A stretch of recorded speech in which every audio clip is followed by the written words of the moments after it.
Assalamualaikum, kembali lagi bersama saya di dapur Bunda Nafisa. Kali ini saya akan membuat roti sosis. Caranya sangat gampang, cukup diaduk tanpa harus di mixer maupun diulen. Dan hasilnya itu sangat memuaskan loh. Hasilnya empuk, nih seperti ini, dan juga lembut. Meskipun tanpa harus di mixer dan diulen. Yang penting kita tahu teknik dan penggunaan bahan-bahan yang kita gunakan dalam pembuatan roti tersebut. Kita lanjut ke resep dan melihat cara pembuatannya yuk. Pertama, siapkan air sebanyak 120 gram. Di sini saya menggunakan air biasa. Teman-teman boleh menggunakan air hangat-hangat kuku kalau ragu. Lalu masukkan 1 sendok teh ragi dan 4 sendok makan gula pasir. Ini cara untuk mengetes apakah ragi kita ini masih aktif atau tidak, agar bahan yang kita gunakan tidak banyak terbuang jika kita mengalami kegagalan.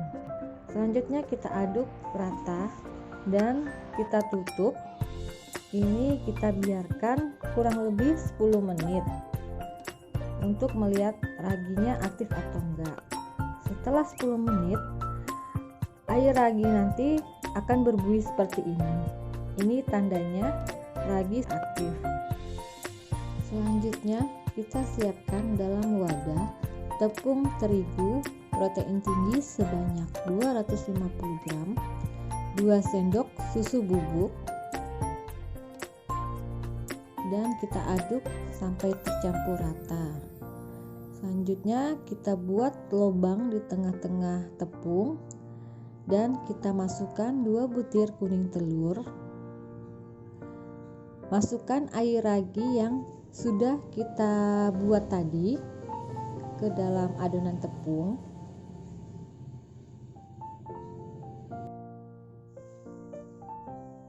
Jangan lupa di tempat air ragi tadi kita bersihin ya, karena biasanya masih ada gula yang belum larut.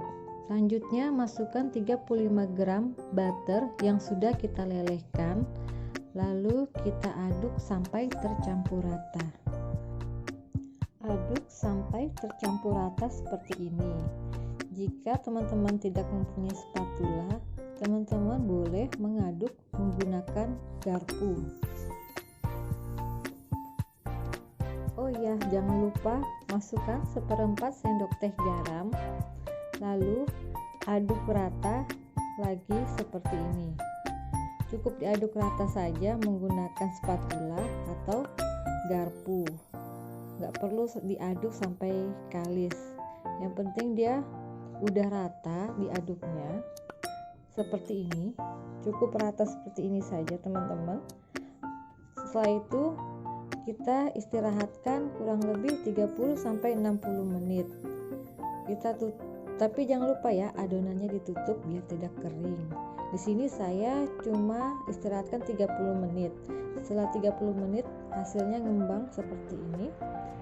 Dan kita pindahkan adonan ini ke meja kerja yang sudah dialas silikon.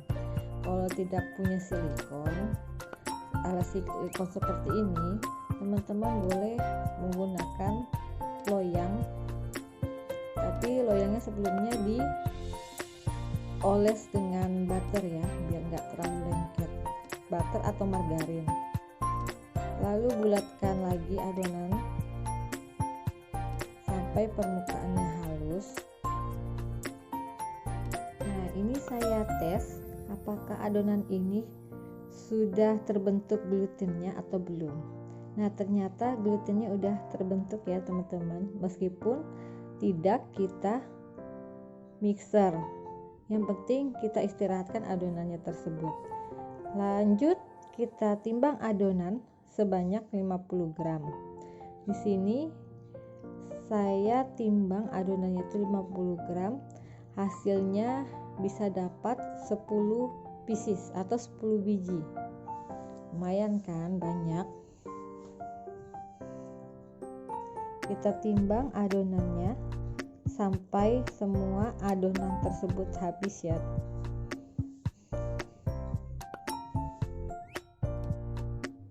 Setelah menimbang adonan, tahap selanjutnya adalah meronding. Adonan tadi yang sudah kita timbang, kita rounding seperti ini. Kalau teman-teman tidak bisa memakai cara ini, teman-teman boleh rounding di atas meja. Rounding sampai semua adonan yang kita timbang itu habis.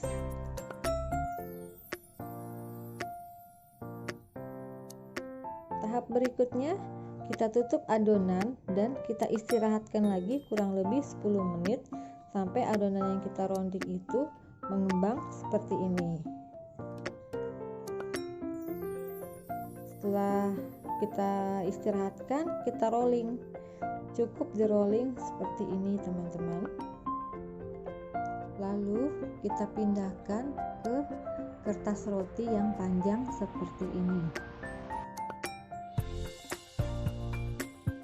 Ini rollingnya saya cuma satu kali aja ya, tidak saya bolak-balik. Setelah semua adonan kita rolling dan kita pindahkan ke kertas roti seperti ini, kita istirahatkan lagi adonannya ini selama kurang lebih 10 menit.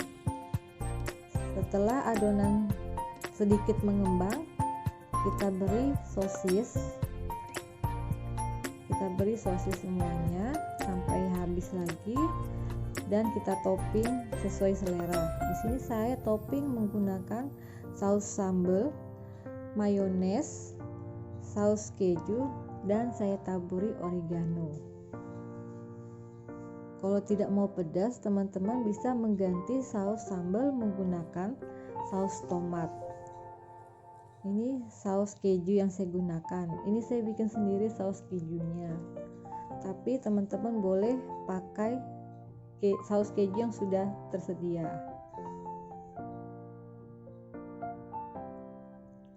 Ini saya taburi oregano kering ya teman-teman. Kemudian kita tabur lagi menggunakan keju. Saya menggunakan keju leleh karena biar lebih enak rasanya.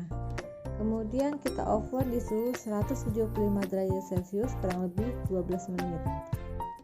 Nah, ini dia hasilnya yang kita buat tadi. Meskipun tanpa harus di mixer dan diulen menggunakan tenaga yang kuat, hasil roti sosis ini tetap enak dan lembut. Ini roti sosisnya cukup diulen. Ini roti sosisnya cukup diaduk menggunakan spatula ataupun garpu. Yang penting kita punya takaran resep yang pas dan mengerti kegunaan bahan-bahan yang kita gunakan. Hasil rotinya sangat empuk dan lembut, bukan? Terima kasih sudah menonton channel saya sampai selesai. Jangan lupa subscribe, like, komen, dan share. Wassalamualaikum warahmatullahi wabarakatuh.